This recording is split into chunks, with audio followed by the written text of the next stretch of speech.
오늘은 어제의 미래입니다. 미래가 올까 했는데 실제 오늘 당도했어요. 도착한 거예요. 미래는 어제가 오늘로 도착한 것처럼 반드시 옵니다. 그리고 오늘 누리는 희노애락, 크고 작은 그 희노애락은 어제 준비된 것을 오늘 누리고 있을 뿐이에요. 예, 어제 준비한 것이 오늘 누리는 거다. 그러므로 오늘 준비되는 것은 내일이라고 하는 미래에 누릴 희노애락, 좋은 것과 안 좋은 모든 것을 다 망라해서 오늘 준비된 것이 내일 경험하게 되어 있습니다. 오늘 말씀은 종말의 때 사랑하는 제자들이 무엇을 붙잡고 살아야 할 것인지 삶의 가치, 믿음의 가치들이 소개되는 그런 말씀이에요. 우리는 계속해서 주일마다 누가복음의 단독 보도를 찾아서 말씀을 나누고 있습니다. 지난 주일에 나눴던 말씀은 문화 비유예요. 여러분, 문화 비유는 평생에 한 번 듣기 아까운 말씀이에요. 이 말씀은 계속 곰씹을 필요가 있는 거예요. 하나님은 우리 각자에게 한 문화씩 주셨어요. 이 문화가 없다면 지금 우리는 속아 있는 거고요. 한 문화의 믿음이라고 하는 하나씩 선물로 주신 거예요. 주님이 주신 믿음 가지고 우리는 신앙생활하는 거예요. 믿음은 내가 제작한 게 아니에요. 믿음은 내가 만든 게 아니에요. 믿음은 나의 의지의 대상이 아니에요. 믿음은 선물이에요. 그런데 이 믿음으로 우리는 이미 구원이 시작됐습니다. 그래서 구원의 싹이 있는 거예요. 우리 속에는 구원의 싹이 있어요. 그 속에. 근데 그게 언제 자라냐? 문화를, 이 우리의 믿음을 다른 사람들을 위해서 봉사하고 다른 사람을 구원하기 위해서 사명에 쓰여질 때 여러분, 구원은 완성됩니다. 예수님을 닮아가요. 구원이 완성돼요. 그런데 구원만 완성되는 게 아니에요. 사명을 감당하면 우리가 종이지만 열심히 봉사하고 충성하고 헌신하는 종이지만 장차는 10고을 권세, 5고을 권세, 왕이 담당하는 통치 권세를 우리가 선물로 받습니다. 그래서 참 이 문화 비유를 통해서 우리 예수님이 이 세상을 살아가는 비전을 주신 거예요. 우리 예수 믿기만 하는 것 같지만, 그래서 교회만 왔다 갔다 하는 것 같지만 우리는 엄청난 사건 안에 놓인 겁니다. 우리에게 주어진 한 문화, 믿음을 이제는 열심히 밖으로 써야 돼요. 둘러있는 수건 벗어 제껴버리고 다른 사람을 사랑하고 다른 사람을 섬기고 다른 사람을 예수 믿게 하는 사명에 쓸 때 내 믿음은 더 온전해지고 그리고 나는 왕이 되는 권세를 얻습니다. 이 문화는 예수님의 갈릴리 사역, 예루살렘 사역이 양과로 사역인데 그 중간에 6개월이라고 하는 유대, 베레아, 여리고를 총망라한 그 지역을 다니시면서 전도의 대장정을 마무리하는 엔딩 메시지, 이게 문화 비유예요. 자, 이제는 오늘 본문 말씀이 주어지지만 사실은 10개 말씀 그룹이 점핑 넘어서 오늘 말씀으로 이어집니다. 그 중간의 말씀들이 뭐냐면 예수님이 예루살렘에 입성해요. 이제 예루살렘 사역으로 들어가는 거예요. 그리고 성전을 숙청합니다. 성전을 청소시켜요. 성전이 더러워졌어요. 그 다음에 너는 무슨 권세로 이런 일을 하느냐? 하늘의 권세냐? 땅의 권세냐? 이 논쟁이 이루어져요. 그리고 포도나무 비유를 통해 하나님 나라를 설명하고요. 그리고 세금 문제, 그리고 본의 문제, 그리고 부활 문제, 그리고 또 과부의 헌금 문제, 그리고 종말의 교훈들, 이런 말씀들의 10개의 말씀 그룹이 지나왔어요. 마태복음에서 마가복음에서 다 나눴던 말씀이에요. 대동소이예요. 이제 오늘 말씀, 오늘 말씀이 이제 예루살렘에 들어오셔서 사실은 마지막 메시지이기도 해요. 오늘 말씀이. 자, 예수님은 오늘 말씀의 바로 앞에서 한 가지 비유를 소개로 시작합니다. 그게 뭐냐면 무화과 나무의 비유, 또는 모든 나무의 비유. 무화과 나무와 모든 나무의 비유를 통해서 징조를 소개합니다. 무화과 나무의 이파리가 핀 것을 통해서 봄이냐 여름이냐를 가름할 수 있는 것처럼 이 시대는 종말이라고 하는 것이 올 거지만 이 종말의 징조가 이파리를 통해 여름인지를 간파할 수 있는 것처럼 어떤 징조를 통해 종말이라는 걸 감지할 수 있는 것이 올 거다. 이러시면서 이제 이번 주간 예수님이 이제 이 말씀을 하시고 그 다음 주간에 금요일 날 십자가의 순환을 당합니다. 이게 뭔지 알아요? 예수님의 십자가의 죽으심, 이게 징조예요. 무슨 징조? 종말의 징조. 예수님의 십자가의 죽으심은 종말의 징조다. 이 땅은 종말이 올 거라고 하는 예령이에요. 한번 생각해 보세요. 예수님의 돌아가심, 죽으심은 살해당한 거예요. 피해당한 거예요. 예수님은 죄가 없어요. 예수님은 거룩하신 분이에요. 예수님은 죄값으로 심판당할 분이 아니에요. 그런데 이 땅에 오셔서 예수님이 죽습니다. 이건 말세예요. 우리가 너무 황당한 일을 당하면 이건 말세다. 자식에 의해서 부모가 유린당하고 배륜을 당하면 말세다. 이런 얘기 하잖아요. 예수 그리스도가 예루살렘에 오셔서 해를 당하고 십자가에 죽은 사건은 말세의 출발이요, 징조인 거예요.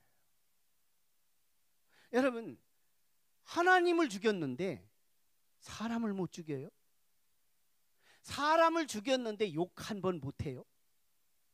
큰 죄를 졌는데 작은 죄 못 져요?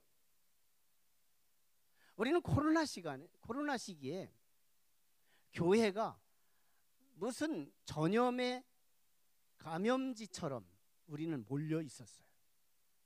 그때 우리 교회는 세상을 향하여 세상이 왜 이래? 예배 드리는 것이 뭐가 죄야? 이런 질문을 많이 던졌지만 사실은 이 질문은 틀린 거예요. 이미 예수님이 돌아가실 때 세상은 말세예요. 하나님도 죽였는데 사람 못 죽여요? 하나님도 죽였는데 교회 박해 못해요? 교회 욕 못해요? 교회가 감염지라고 하는 걸 그냥 몰려서 피해를 당하지 않을 수 있어요? 아니요. 하나님도 죽었는데, 가장 죄도 없는 분이 억울하게 죽었는데, 가장 더 큰 것이 충격을 받았는데 그보다 못한 박해, 우리는 박해받을 수 있는 시대에 살고 있는 거예요. 예수님도 죽었는데 이때 이미 종말은 시작된 거예요. 종말이 시작됐다면 그럼 언제 종말이 끝날까요? 주님이 다시 오실 때. 주님 다시 오실 때 종말은 끝납니다. 종말은 완성됩니다. 그래, 종말이 언제 시작해요? 예수님이 돌아가시는 때부터 주님이 다시 오실 때까지 종말, 이 한 텀, 이 기간이 종말의 시기예요.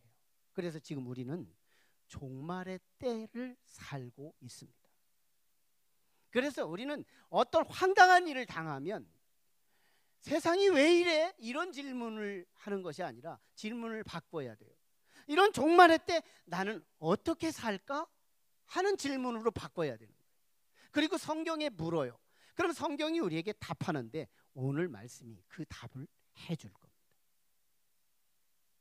자, 여러분, 징조는 반드시 그 결과가 이루어진다는 것을 의미합니다.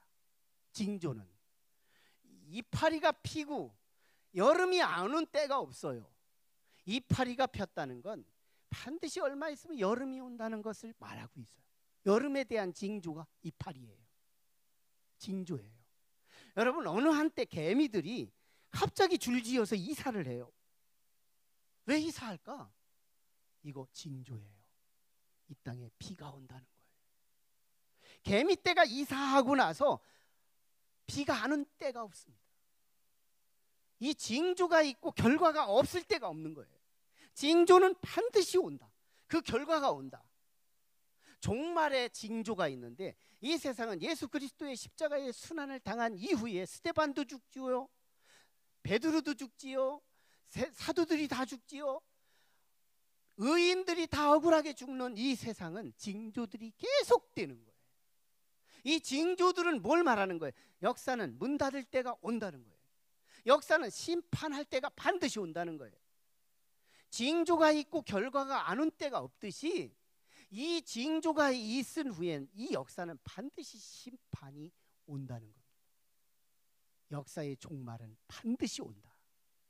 이게 믿어지지 않는다면 오늘이 미래였다는 것을 사실을 모르고 있는 거예요.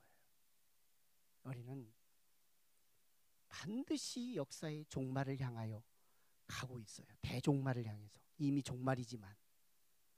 자, 예수님은 이제 그 주간에 순환당합니다. 종말의 출발, 종말의 징조, 십자가는 두 가지를 의미해요. 자, 그러면 예수님이 이쯤 되니까 한 가지 걱정이 생깁니다. 여러분, 예수님도 걱정이 있어요. 예수님은요, 이 삼라만상에 별이 떨어질까, 지구가 뽀개질까, 환경이 파괴될까, 이런 거 걱정 안 합니다. 예수님의 걱정은 유일하게 사람에게 몰려 있어요. 제자들에게 몰려 있어요. 예수님의 걱정은 사람이 걱정이에요. 자, 그러면 예수님은 이제 종말이 출발할 것을 알고 있었습니다. 4번 예고하고 죽거든요. 난 십자가에 죽을 거야. 십자가에 죽을 거야. 나는 십자가에 죽을 거야. 나는 십자가에 죽을 거야. 4번 하고 십자가에 돌아가셔요. 우발적 사건이 아니에요. 우연히 온 사건이 아니에요. 예수님은 당신이 죽음을 알고 죽으신 거예요. 자, 알고 계신 주님은 이제 환난은 있는데 예수를 죽인 자가 베드로 못 죽여요? 예수를 죽인 자가 제자들 못 죽여요? 환난이 뻔한데 그 옆에 예수가 없는 제자들, 이게 걱정입니다. 예수님이 있는 풍랑은 문제가 안 돼요. 예수님이 해결하면 되니까요. 예수님이 있는 배고픔 문제 안 됩니다. 예수님이 오병이어를 기적을 보이면 되니까요. 예수님이 있으면서 문제가 되면 문제가 아니에요. 근데 예수가 없는 종말의 시작, 예수가 없는 환난의 때, 그때 제자들은 과연 어떻게 할까? 제자들 뻔한 거예요. 그래서 우리 주님은 제자들을 이미 벌써 걱정하고 있습니다. 이때 주님이 34절에서 주신 말씀이 뭐냐면 너희는 스스로 조심하라, 이 말씀을 주신 거예요. 이제는 내가 있으니 걱정하지 말라, 이게 아니에요. 너희는 혼자 지켜라, 이 말인 거예요. 너희는 스스로 조심하라, 이게 예수님이 주시는 말씀이에요. 종말의 때를 살아야 하니까 지금 우리들이 갖춰야 할 준비를 하고 있는 건데요, 우리한테 주시는 말씀인데요, 너희는 스스로 조심하라. 조심하라. 여러분, 예수님께서 우리에게 스스로 조심하라고 하시는 이 말씀 속에서 오늘 우리는 이제 종말이 다가오고 있는 것을 말씀하고 있는데요, 종말의 때는 황당한 일이 닥치는 거예요. 황당한 일들이 벌어지는 거예요. 감당할 수 없는 환난을 경험하는 것들이 그때그때마다 시시각각으로 다가오는 거예요. 우리가 이길 만한 환난, 아니, 너무 이길 수 없는 환란들이 갑자기 우리에게 다가올 때가 있다는 거예요. 종말의 때는 지진도 일어나요. 전쟁도 일어나요. 우리의 질병도 우리를 막 위협하며 오늘 우리의 생명을 위협하면서 우리의 침공해 올 때가 있는 거예요. 그때 우리는 어떻게 할 거냐는 겁니다. 여러분, 사람이 모진 환난을 당하면, 내가 이길 수 없는 환난을 닥치면 가장 먼저 움직이는 게 뭐냐면 몸이 움직이는 게 아니에요. 우리 속에서 마음이라는 것이, 이 마음이 흔들거리게 된다는 거예요. 마음이 흔들거리는 거예요. 그때 뭐가 나오느냐면 이 마음에서 이상한 것이 쏟아져 나옵니다. 너무 큰 환난, 메가톤급 환난, 내가 이길 수 없는 환난이 내 안에 닥쳐오면 내 마음이 움직이면서 내 마음에서 이상한 것이 빠져나가는데, 첫째가 믿는 사람이라도, 믿음이 기라성 같은 사람이라도, 믿음이 목사 같은 수준이라도 우리 마음속에서 믿음이 쑥 빠져나옵니다. 믿음이 빠져나와요. 이게 인간의 연약함입니다. 누구든지 마찬가지인 거예요. 종말의 환난, 그 환난을 우리에게 닥치면 몸뚱이는 오히려 부동됩니다. 몸뚱이는 안 움직여져요. 어떻게 할 줄 모르니까. 근데 마음은 자꾸 흔들리는 거예요. 그러면서 마음에 쏟아져 나오는 게 믿음인 거예요. 평상시에 기라성 같은 믿음이지, 평상시에 말뚝 같은 믿음이지, 환난을 닥치고 나면 내 믿음은 흔들흔들 거린다는 거예요. 그리고 믿음이 쑥 빠져나와요. 그때 상대적으로 내가 그렇게 크게 보였던 예수, 내가 그렇게 크게 보였던 하나님, 그분이 개미처럼 작게 보입니다. 예수가 그렇게 작게 보이는 거예요. 예수가 그렇게 모든 것이었던 예수가 환난을 너무너무 크게 닥쳐보면 예수님이 개미처럼 보이는 거예요. 예수님이 안 보이는 거예요. 우리의 내면 세계에 그게 일어나요. 그때 우리의 마음에 이 의지할 것 없는 이 마음을 어떻게든지 일시적이고 순간적으로 추스리기 위해서 누구나 쉽게 딸싹딸싹 붙잡을 수 있는 세 가지가 있으니, 오늘 34절에서 예수 그리스도께서 가르쳐 주신 세 가지 조심할 것을 말하고 있습니다.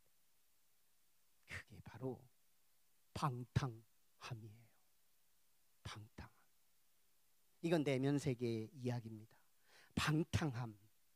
이건 히브리어로 레크라고 하는 단어를 쓰는데요. 이 방탕함은 마음이 흔들 어디다 마음을 둘 곳이 없는 거예요. 마음이 비어 있어요. 확정된 마음이 아니라 비어 있어요. 다 쏟아져 나왔어요. 예수는 헐렁거려요. 예수는 너무너무 작게 보이고 환난은 너무너무 크기 때문에 이 마음 속에서 이 방탕함이 흔들거리는 레크 현상이 일어난다는 거예요. 이건 너나 그런 것이 아니에요. 누구나, 저도 그럴 수 있는 상황이거든요. 약한 인간은 누구나 그럴 수 있다는 거예요.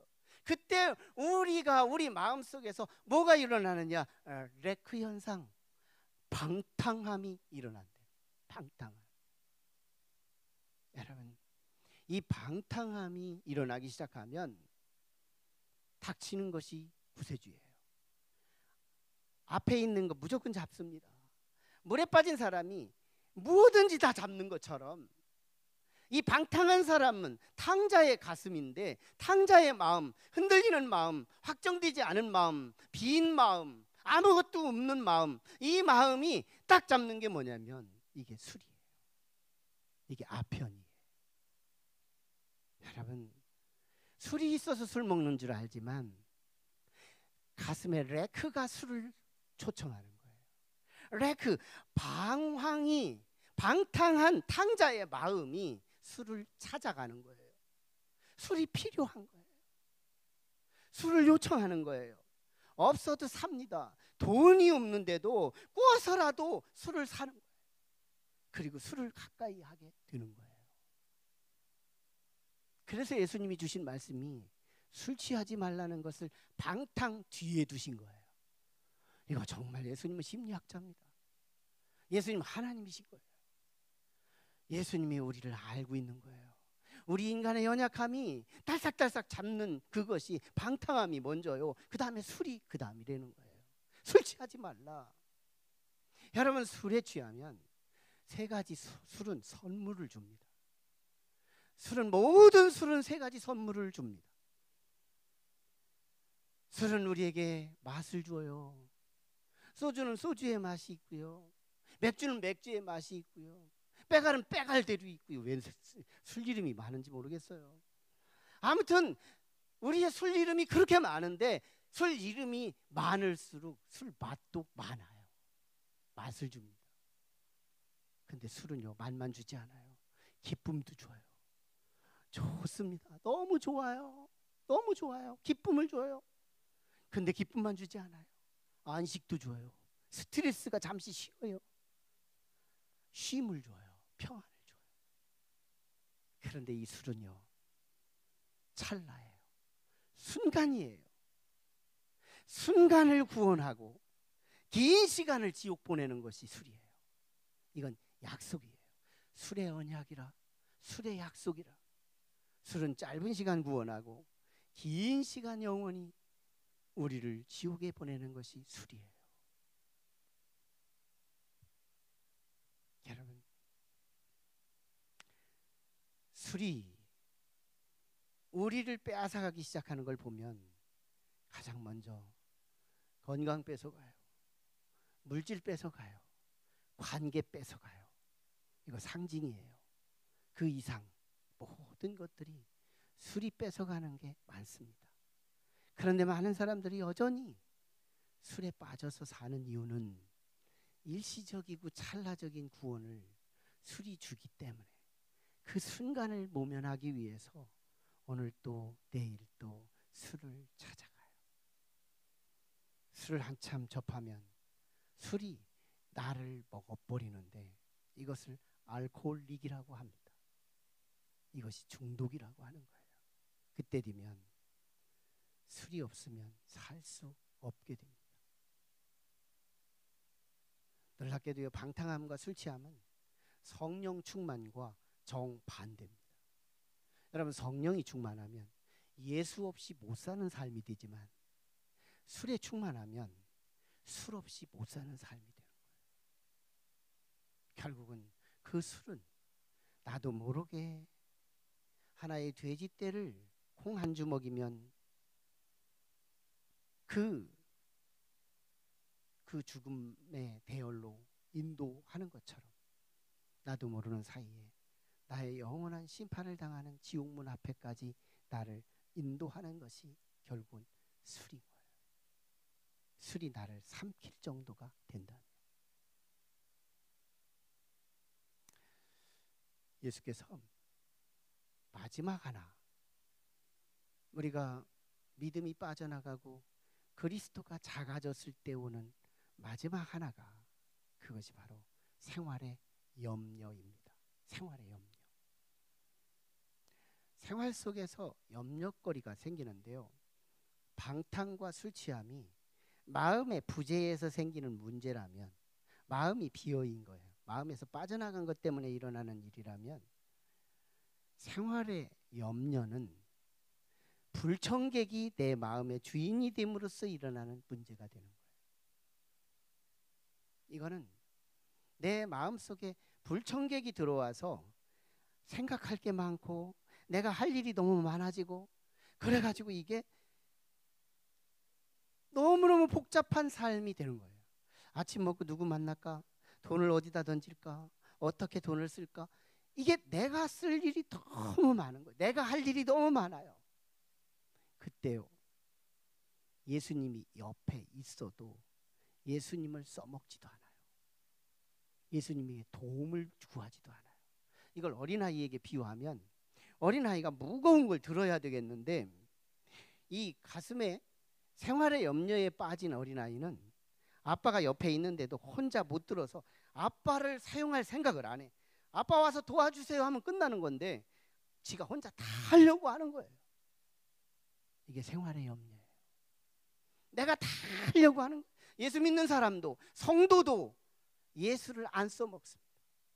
내가 분명히 예수 믿는데, 나는 분명히 예수께서 나의 구세주이신데, 그런데 예수님 나 도와주세요, 예수님 나 이 문제 해결해 주세요, 예수님 이거 해결해 주세요, 예수님께 SOS를 던지지를 않아요. 예수가 불러지지가 않아요. 성경은요, 바울 사도가 빌립보서 4장 6절로 7절 말씀, 우리가 한번 같이 읽어볼 말씀이지만요, 한번 띄워보십시오. 이 말씀 한번 같이 읽어요. 시작. 아무것도 염려하지 말고 다만 모든 일에 기도와 간구로 너희 구할 것을 감사함으로 하나님께 아리라. 그리하면 모든 지각에 뛰어난 하나님의 평강이 그리스도 예수 안에서 너희 마음과 생각을 지키시리라. 성경은 말씀합니다. 예수 그리스도를 옆에 두고 아무 상관하지 말고 예수와 연결하라. 모든 일은 예수님과 연결시켜라. 툭하면 하나님을 불러대라. 툭하면 하나님을 불러대라. 예수와 연결하라. 툭하면 하나님을 불러대라. 어떤 총각이요, 결혼을 약속해놓고 군대 갔어요. 너무너무 사랑해서 매일 편지 씁니다. 매일 편지 쓰는 거예요. 내무반에서 편지를 쓰는데, 편지 하면 편지 오고, 편지 가면 편지 오고, 계속 편지가 수백 통 왔다 갔다 합니다. 그런데 이 총각이요, 이 아가씨가요, 누구하고 결혼했는지 알아요? 우체부하고 했답니다. 내가 편지를 매일 써서 배달한 그 사이에 우체부는 만난 거예요. 만나서 멘트 하나 주고 멘트 하나 받고, 만나서 말 한마디 섞고 말 한마디 받고, 이 사이에요 뜨거운 사랑이 꽃이 폈대요. 여러분, 성경이 말씀합니다. 믿음은 하나님을 사랑하는 거라고. 믿음은 하나님과의 관계라고.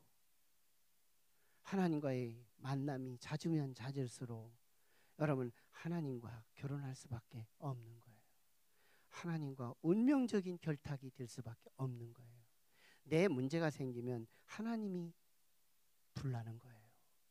내가 어려움이 닥치면 하나님이 급해지는 거예요. 하나님과 관계가 깊은 사람은 내가 너무너무 감당할 수 없는 거 하나님이 벌써 먼저 알고 계신 거예요. 문제가 일어나거든 하나님께 연결하라. 문제가 일어나거든 하나님께 연결하라. 아무 염려하지 말고 하나님께 연결시켜라. 여러분, 다윗을 보세요. 다윗은 시련을 남달리 받았습니다. 그때마다 시편을 통해서 다윗은 툭하면 하나님을 불러댑니다. 하나님 나의 반석 되세요. 하나님 나의 피할 성 되세요. 하나님 나의 바위 되세요. 하나님 나의 산성 되세요. 하나님 나의 방패 되세요. 툭하면 하나님을 불러대며 하나님 뒤에 숨어가는 다윗. 이게 믿음인 거예요. 믿음은 이런 거예요. 여러분, 종말은 바로 옵니다. 종말은 임박해 있습니다. 주님 오실 날 얼마 남지 않았습니다. 여러분, 이 실감을 위해서 종말을 둘로 구분해서 설명해 보겠습니다. 여러분, 종말은 둘로 나눠요. 하나는 개인 종말, 또 하나는 우주적 종말. 오늘 본문에서도 말씀하고 있잖아요. 종말 바로 덫과 같이 임한다는 거예요. 34절 하반절에 덫과 같이 임한다. 그 다음에 35절에 전 지구적으로 모든 사람에게 임할 것이다. 전 우주적인 종말을 지금 오늘 본문에서 예수님이 말씀했어요. 자, 이 종말을 둘로 나누는데 개인 종말이에요. 제가 예언합니다. 여기 있는 저와 여러분은 100년 안쪽에 다 돌아가십니다. 용하죠? 여러분들은 이제 교회 밖에서 여러분의 담임 목사를 소개할 때 용한 목사님이라고 소문내야 돼요. 나 용한 사람입니다. 예언하면 딱 맞아요. 아예 안 하면 안 했지, 하면 확실히 맞습니다. 100년 안에 다 없어져요.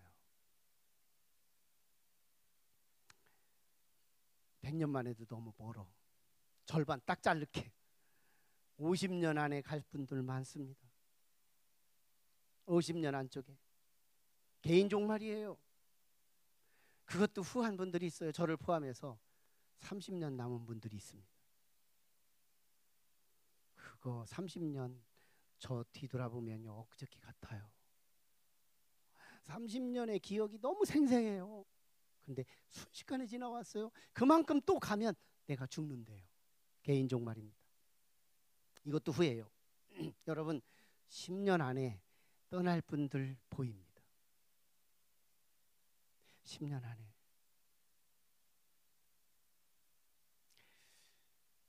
어느 교회에서 서울에서 있었던 일인데요.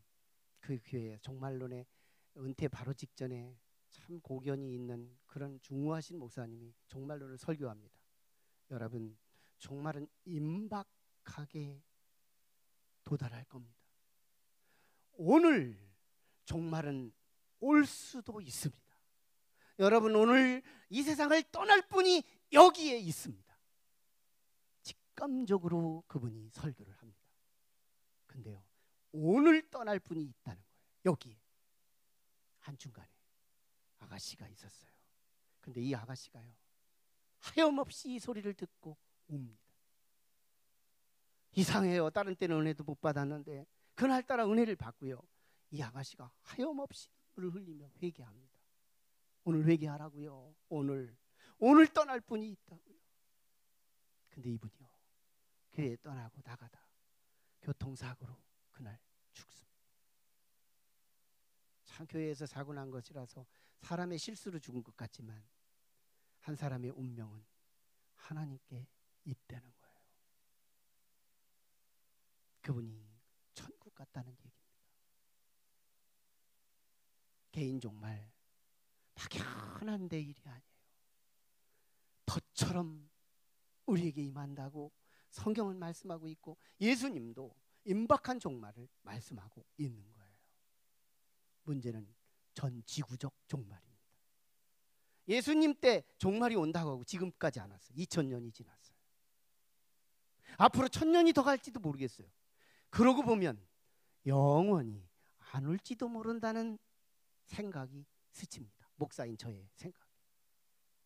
정말 영원히 안 올 것 같은 느낌도 살짝 스쳐요. 여러분 여기서 우리 개인의 죽음을 의미합니다. 개인의 죽음이 성경에서 뭐라고 말하는 너무 많은 부분에서 다루기 때문에 성경을 딱딱 찝지 않겠지만요. 성경에서 죽음을 정의할 때 잔다 이렇게 표현해요. 죽음은 잠입니다. 잠 상태예요. 우리가 잘 때는 설자서 꿈도 꾸지만요. 잠은 확실하게 잡니다. 죽음은 잠이에요. 잠의 특징이 뭐냐면 내가 초저녁에 잤더니 아침에 5시에 벨과 함께 일어나는데요. 7시간을 싹 자버린 거예요. 7시간 조금 전에 눈 감았는데 7시간 지났어. 무슨 현상이 일어난 거예요? 시계를 안 보는 거예요. 시간 감각이 제로예요. 계산을 안 합니다. 자, 여기서 우리는 비약을 합니다. 여기서 잠자는 상태로 100년이 지나면 지루할까요? 나 오늘 죽었는데 100년이 지났어. 하루가 1000년같이 1000년이 하루같이 성경에 쓰는 말씀입니다. 이건 수면 상태에서는 시간을 보지 않는 거예요. 내가 오늘 죽는 순간 우주의 종말은 앞으로 1000년 있다 와도 상관없습니다. 2000년 있다 와도 상관없습니다. 10,000년 있다 와도 상관없습니다. 나는 계산하지 않는, 시계를 계산하지 않는 무감각 상태의 수면 상태로 접어드는 순간 내 죽음과 주님의 오심은 딱 붙어 있게 되어 있어요. 개인 종말과 지구 종말은 같은 날 체감됩니다. 체감돼요. 그래서 우리는 죽는 순간 주님은 와 계신 거예요. 여러분 너무 막연하게 생각하고 있지만 종말은 내가 사는 날 동안만 오게 돼 있어요. 여러분 이때 우리 주님이 2가지를 주십니다. 이 종말의 때, 이 무서운 때, 얼마 남지 않은 임박한 종말의 때 주님이 주신 말씀, 이게 오늘 36절이에요. 너희는 항상 깨어 기도하며 깨어 있으라. 이 말씀은 중문이에요. 그래서 이 말씀을 분석하면 두 문장으로 나옵니다. 너희는 항상 기도하라. 그러니까 첫 문장이고, 너희는 항상 깨어 있으라. 이게 두 문장이에요. 두 번째 문장이에요. 중문이기 때문에 엔드 문장으로 나누어서 이걸 한 문장씩 분리하면 두 문장이 되는데, 항상이라는 것이 두 번 수식하는, 동사를 두 개 수식해서, 그래서 두 문장이 생기는데, 너희는 항상 기도하라. 그리고 너희는 항상 깨어 있으라. 이게 종말을 살아가는 실탄입니다. 여러분, 종말의 때는 항상 주님이 필요한 거예요. 왜? 너무너무 황당한 일들이 우리에게 시시각각으로 찾아와요. 너무너무 자주 주님이 필요한 시간이 온다는 거예요. 그래서 주님이 항상 필요한 거예요. 그래서 항상이라는 것이 종말의 때 필요한 거예요. 항상 뭐하라? 기도하라. 여러분, 기도가 뭐예요? 따내는 게 아닙니다. 돈 따내는 게 아니에요. 건강 따내는 게 아니에요. 기도는 주님과의 나와의 관계입니다. 기도는 주님과 나와의 관계예요. 그래서 항상 기도하라는 말은 주님과 나와의 관계예요. 내가 망하는 건 주님이 망하는 겁니다. 주님이 망하는 건 내가 망하는 겁니다. 아버지가 망하는 건 아들이 망하는 거예요. 아들이 망하는 건 아버지가 망하는 거예요. 이건 공동의 운명이에요. 주님과의 관계된 사람은 내가 기도하지만 주님이 불러요. 주님이 불러지만 내가 불러요. 주님과 같은 공동 운명, 주님께 항상 기도하라. 종말의 때 우리가 붙잡아야 할 건 항상 기도입니다. 항상 기도. 주님과의 항상 관계가 끊어지면 안 된다는 거예요. 마지막 때는 우리는 주님께 항상 기도 붙잡고 사는 거예요. 우리는 이게 종말을 살아가는 오늘 우리의 히든 카드예요. 기도는 따는 게 아니에요. 기도는 응답이 목적이 아니에요. 주님과의 관계가 되느냐 안 되느냐가 기도의 목적인 거예요. 그 다음에 깨어 있음입니다. 우리는 항상 깨어 있어요. 정직이, 파수꾼, 이는 자면 안 되는 거예요. 자는 순간 나 죽고 우리 아군이 함께 죽어요. 그래서 깨어 있어야 하는데, 이 깨어 있는 촉진제가 뭐냐? 하나님의 말씀입니다. 말씀은 우리의 삶의 나침판이에요. 말씀은 우리의 삶의 촉수예요. 여러분, 개미는 약하지만 촉수를 주셨다는 사실을 압니까? 개미는 약하지만 그에게는 촉수라는 히든 카드를 주셨다는 걸 아시나요?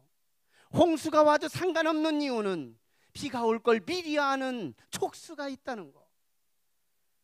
오늘 우리에게는 놀라운 하나님의 말씀, 이것은 오늘 우리에게 놀라운 종말에 살아갈 때인 놀라운 우리의 촉수가 됩니다.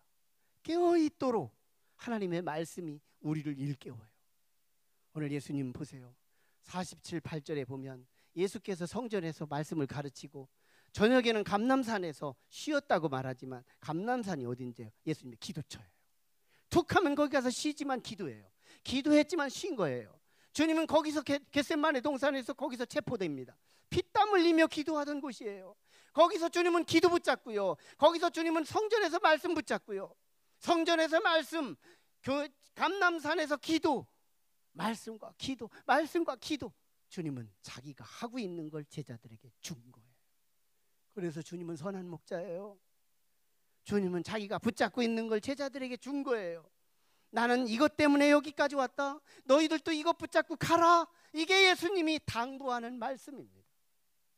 오늘 우리가 종말의 때를 살고 있어요. 제자들의 때를 우리가 지금 살고 있어요. 그러므로 제자들에게 주신 이 히든 카드 두 가지, 항상 기도하라, 항상 깨어 있어라. 말씀과 기도, 말씀과 기도. 오늘 우리 속에 해부하면 우리 속에서 말씀과 기도가 나올 거냐는 거예요. 말씀과 기도, 이것이 종말을 살아가는 무기입니다. 종말을 살아가는 성도의 우리에게 히든 카드예요. 이것이 우리의 영원한 촉수예요. 이거 가지고 있으면 우리의 미래는 걱정 없습니다. 우리는 정말 훌륭한 인생을 살고 있는 거예요. 죽음을 두려워하지 마십시오. 우리의 미래는 내가 상상할 수 없는 미래가 준비되고 있어요. 지금 기도를 붙잡고 있고 지금 말씀으로 깨어 있을 수 있다면 오늘입니다. 오늘 준비한 것이 내일 경험하는 거예요. 오늘 누리고 있는 건 어제 준비된 거예요. 오늘은 준비일입니다. 오늘은 준비일이에요. 오늘은 내일을 준비하는 준비일이에요. 오늘을 아무것도 준비하지 않고 아무것도 준비하지 않고 살아가고 있다면 우리는 허랑방탕하고 있는 거예요. 내일이 없습니다. 오늘 우리의 가슴 속에 기도와 말씀, 기도와 깨달음, 깨어있음, 이 두 가지가 분명하게 우리 속에 준비될 수 있다면 오늘부터 여러분의 미래는 너무 확실하게 잘 될 것입니다.